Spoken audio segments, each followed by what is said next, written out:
तो एक तरफ यूक्रेन भस्म हो रहा है तो दूसरी तरफ पुतिन की सेना ने कुर्स्क में भी अपना पराक्रम दिखाना शुरू कर दिया है। रूसी आर्मी की भारी तैनाती का असर सामने आने लगा है। यूक्रेनी फौज के कब्जे की रफ्तार धीमी होने के बाद बंद हो गई है।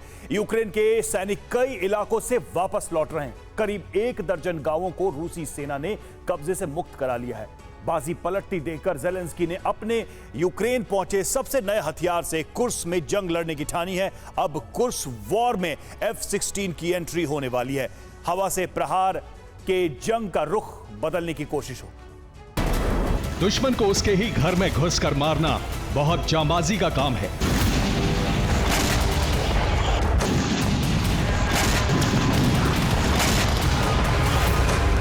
और यूक्रेन के इसी हौसले की पूरी दुनिया में तारीफ हो रही थी।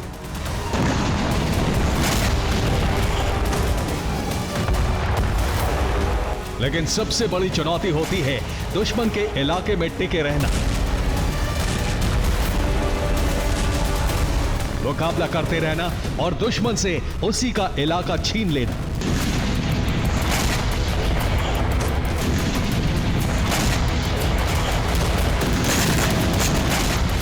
यूक्रेन ने कुर्स्क के बड़े इलाके पर कब्जा तो कर लिया, लेकिन अब टिके रहना मुश्किल दिख रहा है।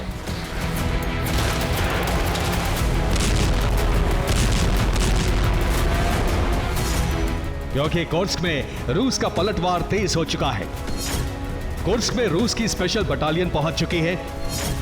रमजान कादिरोव के लड़ाके भी मोर्चा संभाल चुके हैं।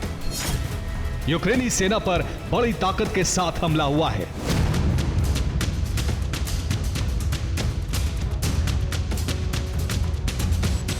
रिपोर्ट के मुताबिक कुर्स्क में अचानक बाजी पलट गई है। रूसी फौज के हमलों से न सिर्फ यूक्रेनी सेना को नुकसान हो रहा है, बल्कि यूक्रेनी फौज को वापस भी लौटना पड़ रहा है।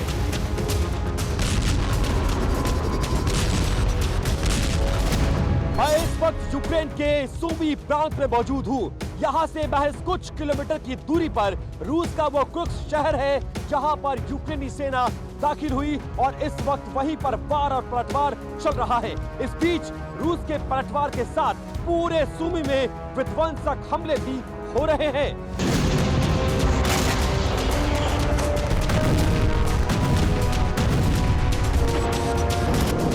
सिर्फ कुर्स्क ही नहीं बल्कि सूमी और खार्किव में भी रूस ने भीषण प्रहार शुरू कर दिया है।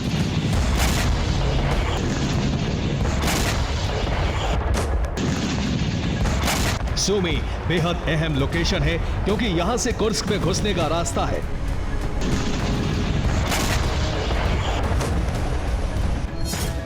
सूमी से ही आर्टिलरी से कुर्स्क पर हमले हो रहे हैं। सूमी में यूक्रेन ने अपनी रिजर्व फोर्स को रखा है।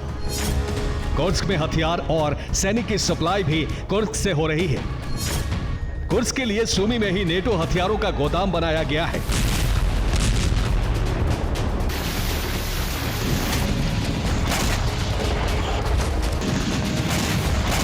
रूस के जबरदस्त प्रहार की वजह से यूक्रेनी सैनिक सरेंडर करने लगे हैं।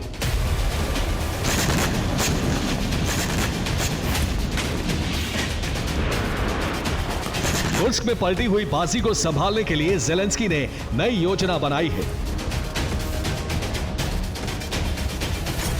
ज़ेलेंस्की अब कुर्स्क मिशन के लिए F-16 का इस्तेमाल कर सकते हैं। F-16 से कुर्स्क में हवाई हमलों की शुरुआत की जाएगी। बॉर्डर क्रॉस किए बिना F-16 कुर्स्क में मिसाइल हमले कर सकता है।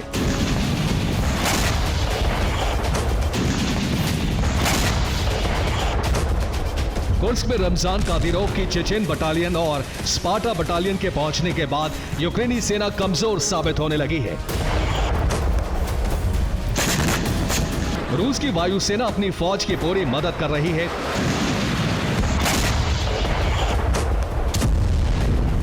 लेकिन यूक्रेनी सैनिकों को हवा से कोई मदद नहीं दी गई है।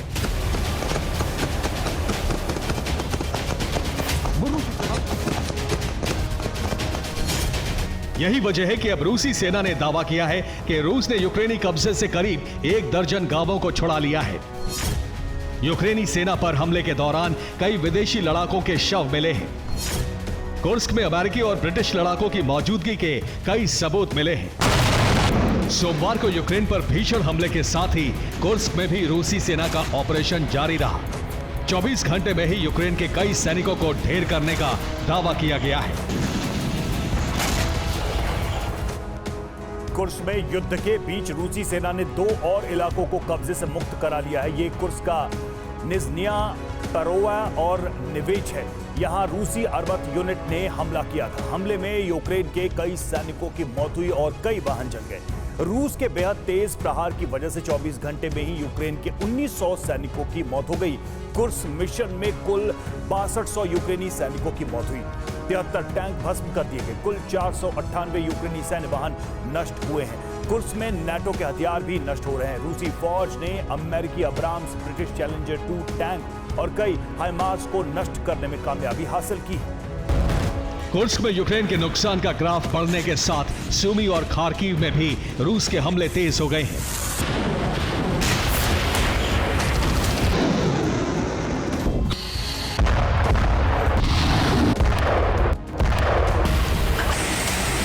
रूस की सेना सूमी में मौजूद यूक्रेनी आर्टिलरी के ठिकानों पर हमले कर रही है। सूमी में यूक्रेन ने कई हाइमार्स सिस्टम को तैनात किया हुआ है।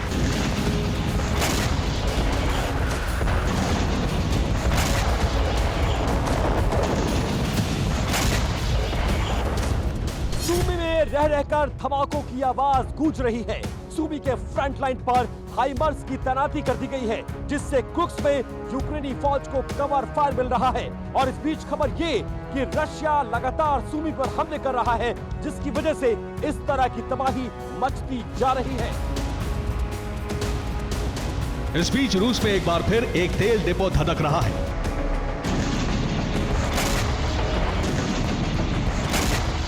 दूसरी ओर कुर्स्क के बदले रूस ने मिशन कीव शुरू किया है और कीव कब्जे के लिए रूस ने बेलारूस का मार्ग चुना है। इसलिए बेलारूस में भी जबरदस्त तैयारी चल रही है। अगर बेलारूस की तरफ से रूस की सेना यूक्रेन में हमला करती है तो इससे रूस की सेना को कई फायदे हो सकते हैं। असर नंबर 1, दक्षिण और पूर्व से यूक्रेन की सेना उत्तर में शिफ्ट होगी। असर नंबर 2, उत्तर में यूक्रेन को अपने घातक हथियार भेजने होंगे। असर नंबर 3, दक्षिण में सैनिक कम होने से रूस पर घातक हमले कम होंगे। असर नंबर 4, पूर्वी इलाकों में भी यूक्रेन का जबरदस्त पलटवार कमजोर होगा। असर नंबर 5, दक्षिण और पूर्व से पीछे हट रही रूसी फौज को आगे बढ़ने का मौका मिलेगा।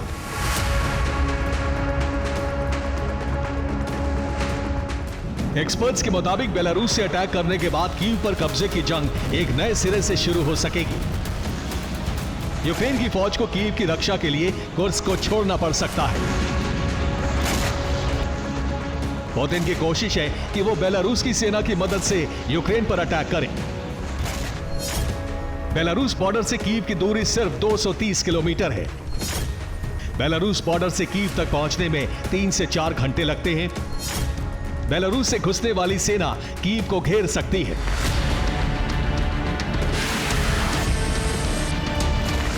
वॉर एक्सपर्ट्स के मुताबिक रूस यूक्रेन को एक नए मोर्चे पर उलझाने की कोशिश में है। राजधानी कीव को बचाने के लिए ज़ेलेंस्की को अपनी पूरी ताकत झोंकनी होगी और ऐसे में कुर्स्क मिशन को बंद करना ही एकमात्र विकल्प बचेगा।